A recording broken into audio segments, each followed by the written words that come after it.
Nguhaye ikaze kuri Rwanda News Updates. Iyi ni wa mwanya tubagezaho utuntu n'utundi kugira ngo murusheho gusobanukirwa ibintu byinshi muhura nabyo mu buzima bwa buri munsi. Aka kanya ngiye kukubwira byinshi ku mbunda musanzwe mubona ya Kalashnikov. Imbunda yanditse amateka ku isi yose. Niba uri mushya kuri iyi channel, kanda subscribe. Kanda ahantu h'umutuku handitse subscribe, wibuke no gukanda ku nzogera kugira ngo wemeze notification igihe cyose dusize inkuru ujye ubona ubutumwa.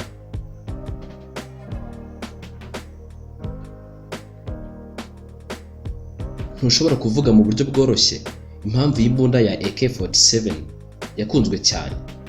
Gusa ifatwa nk'intwaro ya mbere yakunzwe cyane n'abarwanira ku bwigenge cyangwa kwibohora, yakunzwe n'abasirikare n'abacanshuro mu mirwano no mu bwicanyi bitewe n'uko yoroshye kuyikoresha, imikorere yizewe ndetse n'ubushobozi ifite. Iyi mbunda yo ku rutugu ifite uburebure bwa santimetero 87. Yahanzwe n'Umurusiya witwa Mikhail Kalashnikov.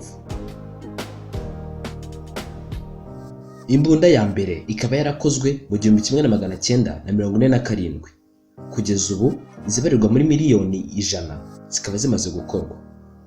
Ahangaha ni naho zakuye kwitwa iri zina rya Kalashnikov kuko uwazikoze ari Kalashnikov.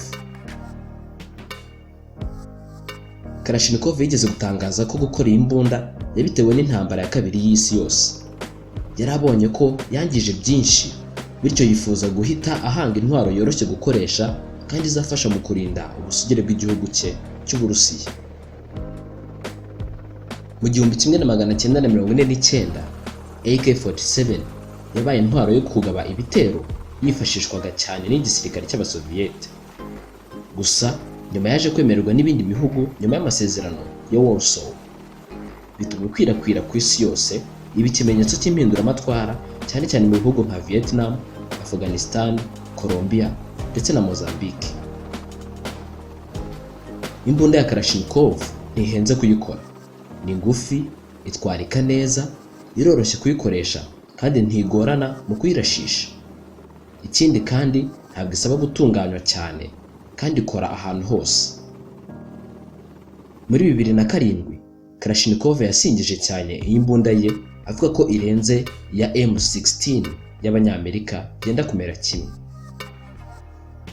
Bivugwa ko mu ntambara ya Vietnam abasirikare b'Abanyamerika bajugunye imbunda zabo za M16 bagafata AK-47, amasasu yayo bakayakura mu basirikare ba Vietnam bapfuye.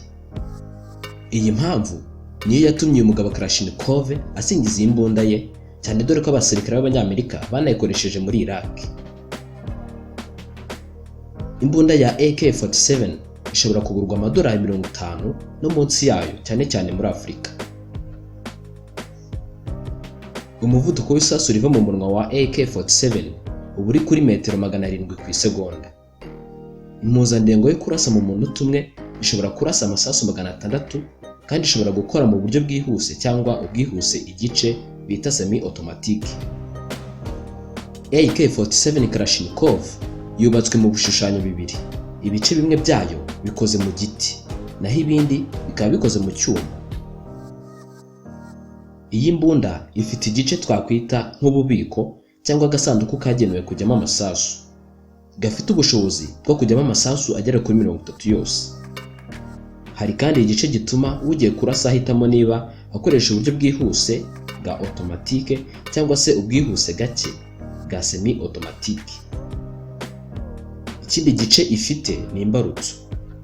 Imbarutso ya AK-47 yakuwe mu gihangano cyo wakoraga imbunda zirwanishwa n'abasirikare bo ku butaka witwaga John Garand, ari nawe wahanze M16, ndetse n'icy'Umudage wakoraga imbunda witwaga Hugo.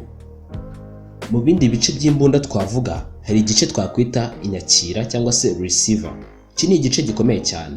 Iki gice ku mbunda giherereyemo ibijyanye byose n'imikorere yayo, yaba kwakira amasasu, kuyohereza mu kindi gice n'ibindi. Akaba ariho hari igice cyongera umuvuduko w'isasu, ikiriho ingufu nyinshi, n'igice cy'ubwirinzi.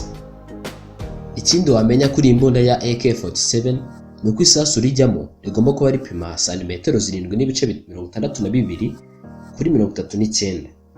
Ishobora kurasa inshuro hagati ya 20 na 30 mbere y'uko utangira kuyumva ku rutugu rwawe. Ifite kandi ubushobozi bwo kurasa muri metero hagati ya 300 na 400 z'uburebure.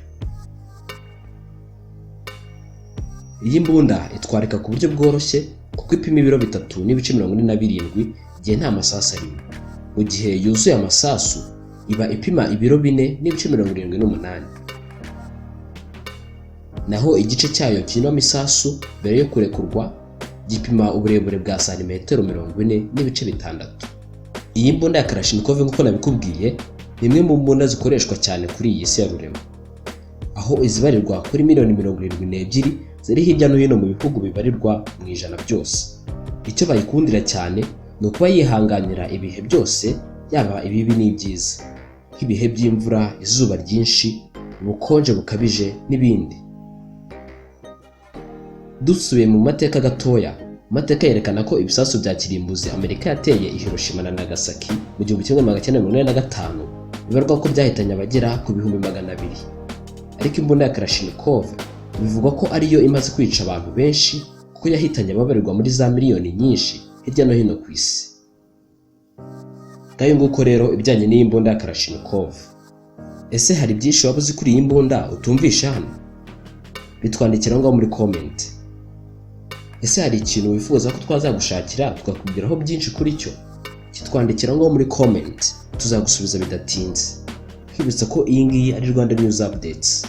Nizere ko arangije gukora subscribe, kanda like ndetse na share, urabudufashije.